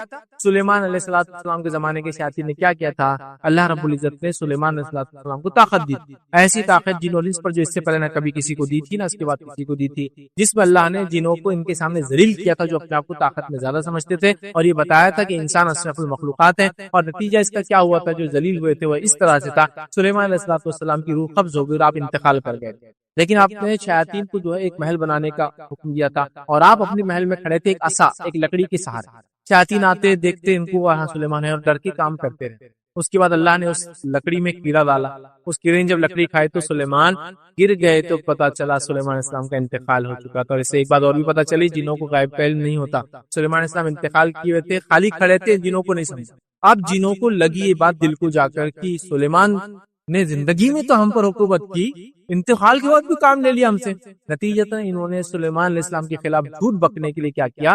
جادو کی کتابیں لکھ کر سلیمان علیہ السلام کی تخت کے نیچے ڈال دی، اور لوگوں سے کم جانتے ہو ہم سلیمان علیہ السلام کی غلامی کیوں کرتے تھے؟ نہیں پتا، تو کہا جاؤ سلیمان کے تخت کے نیچے دیکھو کیا تھا، اس کی وجہ سے ہم مجبور تھے، اور وہ چیز تھی جو سلیمان ہم پہ راج کرتے تھے۔ لوگ جب گئے تخت کے نیچے دیکھا تو جادو کتابیں تھی، تو انہوں نے گویا لوگوں سے یہ بتایا کہ جادو کے ذریعے سلیمان نعوذ باللہ ہم پہ کنٹرول کرتے تھے، اور یہودی جادو کو سلیمان علیہ السلام کی نعوذ باللہ سنت سمجھتے تھے، اور آپ کے زمانے میں جادو اس لیے کیا کرتے۔ اللہ نے کہا جب کوئی نبی کو ہم بھیجتے تھے جو ان کی کتاب کی تصدیق کر رہا تھا، ان کے سامنے احکام لا رہا تھا، مطلب آپ کون آئے تھے؟ محمد صلی اللہ علیہ وسلم جو قرآن لائے تھے اور قرآن کی تصدیق کر رہے تھے، اور یہودی بیوقوف کس کے پیچھے پڑے تھے؟ وہ شیاطین کی کتابوں کے پیچھے پڑے۔ اللہ کہہ رہا ہے کہ ہم رسول بھیجتے جو تصدیق کرتا تھا جو ان کے پاس ہے، مطلب جو ان کے پاس توریت ہے، نبی آیا تصدیق کر رہا، آپ صلی اللہ علیہ وسلم آئے، قرآن آیا جو تصدیق کر رہا ہے، توریت میں ہدایت تھی، توریت نور تھی، تو یہ کیا کر رہے ہیں؟ کتاب کا فرقہ کہ اللہ فرما رہا ہے یہ کتاب کو پیچھے ڈال کر کیا کر رہے ہیں؟ ان کتابوں کے پیچھے پڑے جو شیاطین لے کر آئے۔ آج ہم میں سے کتنی بڑی کثرت ہے جو صرف جن اور جادو کے پیچھے پڑی، کام نہیں ہو رہا، ہاں کرنی ہے، مسئلہ ہے تو کہا ہے تمہارا، ٹھیک آگے جادو، اولاد بھی جادو، شادی نہیں بھی جادو، مطلب تقدیر وقدیر تو ہے نہیں، سب جادو ہے نہیں، ہر چیز کھانا نہیں کھا کے جمرا نہیں پچرا نہیں، ڈکارے زیادہ جادو، چیخے زیادہ جادو کے ذریعے کر رہی ہیں تمہارے فلاں کے جادو کے ذریعے، گھر میں آوازاری جادو ہو رہا، ارے چوہے کتے بلی گھوس کچھ بھی ہو سکتا نہیں جادو، بعد میں خدا کے پتا چلا گھر کے نیچے گھوس بھری ہوئی، آپ سمجھ ہر چیز جادو پہ ڈال، ایک فرقہ اس کی پیچھے۔ آج ہمارا معاملہ اللہ کی کتاب کو لیے، تقدیر کا معاملہ ہم جانتے ہیں، آزمائش مومن پہ آتی ہے ہم جانتے ہیں، پھر بھی ہر چیز جادو سے کروا رہے، جادو ہے بول رہے، ایسا میرے کچھ شکاری باروں کا میرے پہ جادو ہے، اور اس کو ذرا سبق سکھانا، اس کو جادو کرو، تو کسی پہ کچھ کرنا ہے تو بھی جادو کے ذریعے، دعائیں تو ہی نہیں ہمارے پاس، اور ہم پہ کچھ بھی ہو رہا تو تقدیر وقدیر کچھ نہیں، صرف جادو بھی ہے میں مانتا ہوں، لیکن جادو ہی ہے۔ آپ دیکھیے عام مسلمان کا، بس دیکھیے قرآن و سنت نے ہم کو عقیدہ دیا، لیکن اس عقیدے میں اتنی برائی ہم نے کر دی کہ جن ہے جادو ہے، یہ ہم کو پتا ہے، اب پتا ہے تو اس کا ہر مطلب ہے، کچھ بھی چیز کچھ ہوگی، جن دکھ رہا ہے کچھ بھی چیز جادو کے ذریعے ہوا، اتنا بھی نہیں یار کہ ہر چیز کچھ کام ہی نہیں، کسی کو جادو، اور یہ مطلب جنوں کو کام دھندا ہے نہیں، بیوی بچے ذمہ داریاں ان کو بھی، بھیا ان کی بھی اولادیں ہوتی ہیں، ان کی بھی ذمہ داریاں، کھانا پینا ان کے پیچھے بھی لگا ہوا، 5 وقت کی عبادتیں نمازیں ان کے پیچھے بھی لگا ہوا، ان کے لیے بھی قرآن ہے، ان کے لیے بھی محمد صلی اللہ علیہ وسلم تھے، ان کے لیے بھی سنت ہے ساری، وہ سب چھوڑ کے بولے پوری کے پوری دنیا مل کے انسانوں کی، پوری جنوں کے پیچھے نہیں، تو ویسا جن بھی اپنے کاؤں میں کچھ انسانوں کے بیچ میں آتے گھستے تکلیف ہوئی، ہر چیز جن، گھر میں ادھر سے ادھر ہو جن دکھ رہا میرے، ارے گھر میں تمہارے بچے شیطانوں سے کم ہے کیا؟ ادھر رکھ دیے ہوں گے، نہیں میرے کو جن ہی دکھتا، تمہارے بچوں نے پورے محلے کے لوگوں کو تنگ کر دیے، وہاں نہیں کچھ ہو رہا اور تم کو لگ رہا ہے یہاں تمہارے گھر میں جن، انہیں کیا ہوں گا بچے، نہیں جنہیں پانی کا مارا، جنوں کا کام دکھ رہا میرے کو، یہ ہو رہا جنوں کا کام دکھ رہا، کھانا کم پڑ جا رہا جنوں کا کام دکھ رہا، فلاں ہو جا رہا، یہ ہو جا رہا، چھینک آ گئی جادو کے اثر دکھ رہا، بچی کی شادی نہیں ہوئی جادو ہو گیا، کوشش کچھ نہیں، محنت کچھ نہیں کر رہے، لوگوں کو بتا نہیں رہے، اور پھر بولے جادو کر دی، یہ نہیں ہوتا، ایسا دنیا نہیں ہوتی، یہودیوں نے کیا کہ ایسا نہ ہو ہم بھی جادو ٹونے اور اس کے چکر میں جن جادو کی اپنی آخرت برباد نہ کر لے، ٹھیک ہے۔ آئیے 7ویں چیز جس میں ہم اپنے آپ کو دیکھیں گے، جس آئینے میں بنی اسرائیل کی جو وجہ بنی ان کی تبدیلی کی، وہ یہ تھی، یاد رکھیے، امیر اور غریب کے ساتھ الگ رویہ رکھتے تھے، امیر کے اور غریب کے ساتھ الگ رویہ رکھتے۔ سنیے واقعہ، نسائی کی روایت، ام المومنین عائشہ رضی اللہ عنہا کہتی ہیں، قریش یعنی بنی مخزوم کی عورت نے چوری کی، اسے نبی اکرم صلی اللہ علیہ وسلم کے پاس لایا گیا، کچھ لوگوں نے کہا آپ سے اس کے بارے میں کون بات چیت کریں گا، مطلب اس عورت کی سزا ذرا اپنے کو ہاتھ کاٹنے کے نہیں دلوانا ہے تو کون وسیلہ بنے بات چیت کریں گا.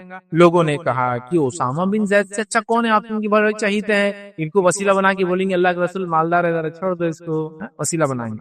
تو زید بن چنانچہ وہ آپ صلی اللہ علیہ وسلم کے پاس آئے اور عرض کیا، مطلب زید اسامہ بن زید آئے اور آپ صلی اللہ علیہ وسلم نے عرض کیا کیا آپ صلی اللہ علیہ وسلم کے سامنے انہوں نے گزارش کی اس عورت کے بارے میں کچھ سوچیے، ہاتھ نہ کاٹا جائے، مطلب سمجھ نا جو سزا نہ دی جائے.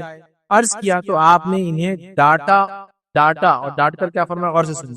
بنی اسرائیل کا جب کوئی معزز آدمی، اسٹیٹس والا آدمی چوری کرتا تو اسے چھوڑ دیتے تھے، اور جب کوئی عام آدمی چوری کرتا تھا تو اس کے ہاتھ کاٹ دی جاتے تھے. پھر آپ نے فرمایا اس ذات کی قسم جس کے ہاتھ میں محمد صلی اللہ علیہ وسلم کی جان ہے، اگر فاطمہ بنت محمد بھی چوری کی ہوتی تو میں اس کا بھی ہاتھ کاٹتا.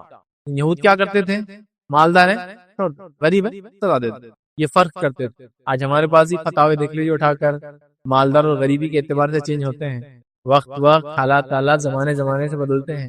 میں ایک واقعہ سناتا ہوں. ایک بڑے مفتی صاحب کہلاتے تھے، کیا ہے وہ اللہ اور ان کا معاملہ علم کا، لیکن کہلاتے تھے. ان کے پاس ایک شخص آیا اور شخص آ کے غریب شریف آدمی ہوتا، آگے گاؤں سے آگے گردن پہ کپڑا ڈالے ہوئے ہے، وضو کر کے اس سے ہاتھ پوچھ رہے، اس کو بچھا رہے، وہی کھا رہے، اس ٹائپ کا ایک دم سادہ سیدھا غریب آدمی. آگے بلا رہے، بولے وہ ہمارے پاس ایک امام صاحب ہے، ان کو داڑھی نہیں، چلتا کیسا امام؟ شرعی مسئلہ اپنی جگہ ہے، لیکن بولا مسئلہ یہ ہے کہ امام کم از کم داڑھی والا ہونا چاہیے تاکہ لوگوں کو تقویٰ، پرہیزگاری اور دینداری اور سنت کی طرف رغبت. کیا بول رہا ہے، ایسا کر کے اس کو وہ کر دیا. اور مطلب یہ بھی بولے انہوں نے کہ یہ غلط ہے، فلاں ہے، ایسا ہے ویسا، بول بھی دے کہ صحیح نہیں ہے، ایسا نماز نہیں ہوتی، اس کے پیچھے نہیں پڑھنا، اس کو ہکال دو، ایسا کرو اس کو، اس طرح کا جواب. اب ایک آدمی جو مالدار تھا، جو زکوٰۃ کا اناج لا کے دیتا تھا، وہ اس کا بیٹا تھا. وہ آ کے پوچھا مفتی صاحب بغیر داڑھی کا کیسا نماز کا کیا ہے؟ بولتے ان کا بیٹا ہے، امام مسجد کا امام ہے، داڑھی نہیں ہے. اور یہ سوال وہ پہلے پوچھے تھے نا وہ آدمی نے، اس کو جو آپ نے بولے نہیں ہوتی تو اس نے جا کے تماشا کیا تو ابھی نہیں آیا. بولے نہیں ایسا کچھ بھی نہیں، بس اب جن کی داڑھی نہیں کیا نماز ہوتی نہیں کہ پیچھے مقتدی رہتے تو امام کیسے نہیں بول کے انہوں نے. اب وہاں جو لوگ موجود تھے انہوں نے دو باتیں سن لی ایک ساتھ. ایک ہفتہ پہلے اس کو بولے کہ نہیں ہوتی نماز توڑی ہے، دوسری کو بات بولے نہیں چلتا ایسا، مطلب اس کی زکات کے کیوں آتے تو اس کو الگ بات بولے، یہ غریب آدمی کا الگ جواب. تو لوگوں کے حیثیت کے مالی اعتبار سے لوگ جواب کہ کوئی مالدار آدمی آگے کہ میں نے طلاق یہ طریقے سے دی، ارے بھائی آپ کا تو ایک مجلس سے میں نے ایک ساتھ 3 طلاق دے دی. میں بتا رہا ہوں پریکٹیکل یہ ہوتا ہے، ایک بار میں نے 3 طلاق دے دی. تو غریب شریف آدمی کو وسیلے نے اکیلا آ گیا، ہو گئی تمہاری 3، جاؤ حلالہ کرو نکلو. اب مالدار سیٹ آ گیا. مفتی صاحب پہچان لیتے، مفتی صاحب جب بھی گھڑی کا برانڈ سمجھ میں آتا، مفتی صاحب کو گوگل کا برانڈ ان کو پتا ہے کون سا رہتا، گاڑی کون سی پہلے پتا کر لے، سب ہو جاتا. جیسے آگے بولا میں نے اپنی بیوی کو ایک بار ایک مجلس میں 3 طلاقیں دی. دیکھیے اب مسئلہ تو یہی ہے کہ طلاق تو ہو گئی آپ کی ہمیشہ کے لیے، حلالہ ضروری ہے، لیکن آپ چاہے تو گلی کے ادھر ایک ادارہ ہے وہاں جا کے آ جائیے، وہاں مسئلے کا حل نکل سکتا ہے. آپ مالدار سیٹ ہے تو مالدار سیٹ ادھر چھوڑ کے پھر آئر سے آ گیا. ایک مجلس میں 3 طلاق دیتے کیا ہوتا؟ نہیں ایک مجلس کی 3 آپ نے کر دی، ایسی تھی ایک ہی مجلس میں 3 بار بولا ہاں ٹھیک ہے وہ نہیں ہوں گی، وہ ایک مانی جائیں گے، ہاں چلو اچھا. پھر وہ جا کے ہاں بولتے شکریہ، پھر بولتے میری بیوی میرے کو مل گئی، ہاں ٹھیک. لیکن اب آپ حنفی نہیں رہے، آپ دوسرے ہو گئے جماعت کے، لیکن چلو آپ کا مسئلہ تو نہیں. غریب کو ایسا ڈائیورٹ نہیں کرے کبھی، غریب کو یہ نہیں، تو غریب کو فتویٰ ملا 3 طلاق ہوگی تو ہوگی پر من اب تو حلالہ کر. اللہ کے لیے کیا بڑے نیک نوجوان ہیں بہت سارے، کر لیں گے، کیا مسئلہ اس میں. میرا بھائی بھی، میں ٹائم نہیں رہتا پھر بھی میں خود بھی کر لے سکتا ہوں حلال. آپ بولے تو 2 دن 3 دن جو بھی آپ کا وہ ہے، بہرحال 10-15 ہزار روپے اس کے لگیں گے، نکاح کا الگ خرچہ وغیرہ لگیں گا، فلاں چیز یہ ہوں گی، اور اس کے بعد ایسا ہو جائیں گا. 3 دن رکھوں گا، چوتھے دن چھوڑ دوں گا، طے بھی ہو جائے.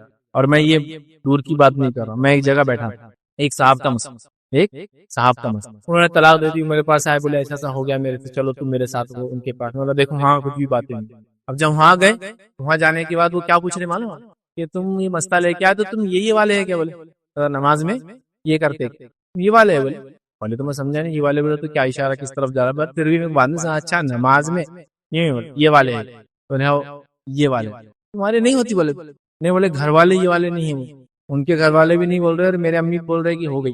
تو یہ اچھا نوجوان دکھ رہا، بولے حلالہ کر لو، بولے بیٹے جاؤ نیکی کا کام، بولے ساتھ دو اپنے ماموں کو، حلالہ کر لو. میں خالی ان کی صورت کو دیکھ رہا ہوں، کیا بول رہا ہوں، تو میری بھی شادی بھی نہیں ہوئی، نیک کام ہے بولے. اور مفتی صاحب بول رہے بڑے شہر کی ایسے کر لو، بولے نیک کام بولے. تمہارے گھر میں بولو مت، بولے کسی نیک کام ہے نا، 2 دن میں چھوڑ دیں گے تو بولو مت، تمہارے گھر میں بھی تم کر لو نیک کام، ان کا مسئلہ بھی حل ہو جاتا. تو کیا آفر ہے؟ آپ سمجھ رہے بات؟ آپ سمجھ بات کسی کی جماعت دیکھ کر، حیثیت دیکھ کر، پیسہ دیکھ کر، اسٹیٹس دیکھ کر کی جا رہی. کیسے ہو سکتا ہے؟ آپ بتائیے. دلائل اصل قرآن و سنت. ایک صاحب آگے بولے وہ میں نے ایک لڑکی نے طلاق کھلا ہو گیا، اس کا کھلا ہو کے 2 مہینے ہو گئے. اب اس نے خلا اس لیے لی کہ اس کو دوسرا آدمی پسند تھا، لیکن اس کے گھر والوں نے کسی شادی کر دی، اس نے خلا لے لی لڑکے سے اور اپنے گھر پہ. لیکن اس کے ابا کا بولنا آج رات کو گھر سے میں تیرے کو ہکال دوں گا، اس لیے کہ تیرے کو رکھنا نہیں ہے، کیونکہ تو نے ہمارے پسند کے بغیر، مطلب میں جس کو پسند کرتا تھا اس سے تو نے خلا لے لی. اب جو تیرے کو پسند ہے وہ تیرے کو آج لے کے چل جانا، آج لے کے چل جانا، نہیں تو گھر سے ہکال. اور اس نے ہکال دیا گھر سے. اب وہ نوجوان جس سے شادی کرنا تھی اس لڑکی کو، لڑکی وہاں اپروچ کی کہ تمہارے لیے تو میں نے خلا لے لی، میرے والد راضی ہے تم سے شادی کو، لیکن بولتے آج ہی کرنا، نکل میرے گھر سے. نکال دی میرے. وہ آ گئے، وہ چلے گئے وہاں ادارے میں کہ بھائی ایسا ایسا مسئلہ ہو گیا، وہ لڑکی آگے گھر والے رکھ رہے نہیں، میں شادی کر لوں کیا؟ پورے نہیں ہوتی شادی، نہیں ہوتی، 3 مہینے تک عدت ہے اس کی، شادی ہوتی ہی نہیں. اب وہ بیچارہ پریشان، اب اس کو 1 مہینہ رکھوں تو کہاں رکھوں؟ اب وہ بہت پریشان ہو گیا. تو اب وہ ساری چیزیں ہو گئی تو پھر وہ ایک رہتا اس میں سے، وہ ادھر چل رہا، وہ ادارے ادھر ہو جاتا. وہ پریشان ہو گیا، بولے ایسا کیسے ہو جاتا؟ بولے ہو جاتا، جاؤ بولے ادھر دکان پہ الگ پروڈکٹ ہے، ادھر الگ پروڈکٹ ہے. لٹرلی انہوں نے دکان کا الگ استعمال کیا. ان کی دکانداری الگ چلتی، بولے اپنی دکانداری الگ چلتی، جاؤ ان کی دکانداری پہ سے لے لو. بولے وہ آدمی یہاں آیا، میں نے اس کو نکال کے دیا. عثمان بن عفان کے اقوال تھے، حضرت عبداللہ بن عمر کے اقوال تھے، عبداللہ بن عباس کے اقوال تھے.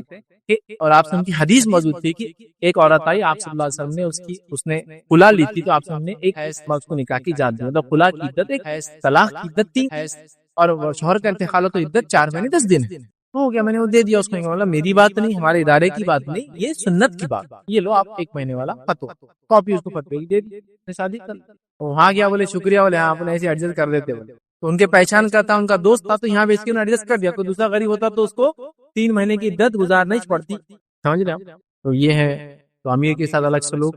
یہاں امیر عورت تھی اور بڑے خاندان کی عورت، تو لوگوں نے سمجھا کہ جیسے یہود کرتے ہیں، مالدار کو چھوڑ دیتے. تو آپ سے فرما رہے ہیں اگر میری بیٹی بھی چوری کرتی تو میں اس کا ہاتھ کاٹ دیتا. اور روسانوں کو اپنے ڈاٹا کی تم آئے کیسا یہ بات لے کر، کون سا طریقہ تھا، کیا چیز کا وسیلہ بنا؟ اللہ کی حدود سزا کے اندر وسیلہ، اور تم اس کے بیچ میں آنا چاہتے. تو انہوں نے معافی مانگی اللہ کے رسول سے اور پلٹ. یہ یہود کرتے تھے جو آج ہم نے. یہ 7 خصلتیں جس کو آج میں نے آپ کے سامنے رکھا، جو یہود کے زوال کی وجہ بنی، جس کو ہم نے امت مسلمہ بنی اسرائیل کے آئینے میں اس عنوان پہ دیکھی. تو ہمیں چاہیے ہم کبھی بھی ایسی کوئی غلطی نہ کریں کہ ہم بھی نعوذ باللہ ایسا نہ ہو کہ یہود و نصارہ کی حرکتیں کر بیٹھے، اور امت مسلمہ ہونے کا ایک شرف اللہ نے ہم کو دیا ہے اس کو کھو بیٹھے. اور کہیں ایسا نہ ہو کہ اللہ رب العزت جیسا ان کو چینج کیا اور تبدیل کیا، ہم کو نہ بدل دے. لہٰذا یہ بڑی اہم چیزیں ہیں. اللہ کے دین کو ہماری ضرورت نہیں ہے، ہم کو اللہ کے دین کی ضرورت ہے. جب قریش نے ایسا سوچا تھا کہ نعوذ باللہ اللہ کے دین کو شاید ان کی ضرورت ہے، اور یہ کہہ دیا تھا بھائی، جو ابراہ ہے نا، ابراہ کعبے کو ڈھانے، انہوں نے کہہ دیا تھا ہمارے اونٹ ہمارے ہیں، اس کی حفاظت ہم کریں گے. اللہ کو اگر اللہ کا ہے وہ اس کی حفاظت کرے، اور سب نکل کے چلے گئے. جبکہ وہ تو ایسا من ہونا چاہیے تھا، کعبے کی وجہ سے ان کی چودراہٹ کی پوری.